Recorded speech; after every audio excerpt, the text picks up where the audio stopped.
ఇప్పుడు మకర రాశి గురించి తెలుసుకుందాం. ఈ రాశి వారికి ఈ వారం బుధగ్రహ సంచార మార్పు, శుక్రగ్రహ సంచార మార్పు బాగా కలిసి వచ్చే అవకాశాలు ఎక్కువగా ఉన్నాయి.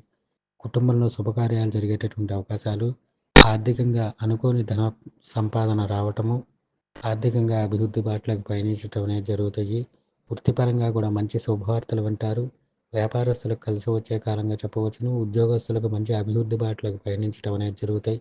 ఈ రాశికి సంబంధించినటువంటి విద్యార్థులకు కూడా మంచి భవిష్యత్తు ఉంది.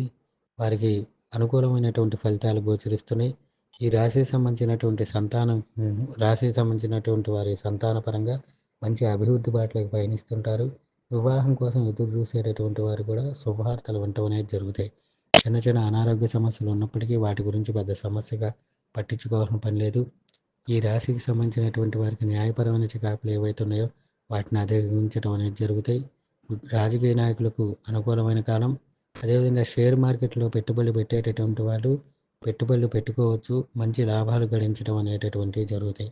ముఖ్యంగా మకర రాశి వారికి ఈ వారం అనుకూలమైనటువంటి ఫలితాలు ఎక్కువగా గోచరిస్తున్నాయి.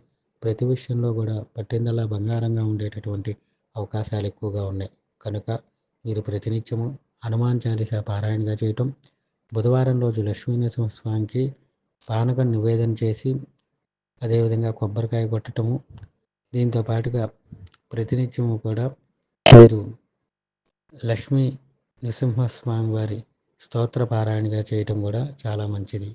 ఇవి చేయటం వల్ల వీరికి ఉండేటటువంటి చిన్న చిన్న సమస్యల నుంచి అధిగమించడం అనేటటువంటివి జరుగుతాయి.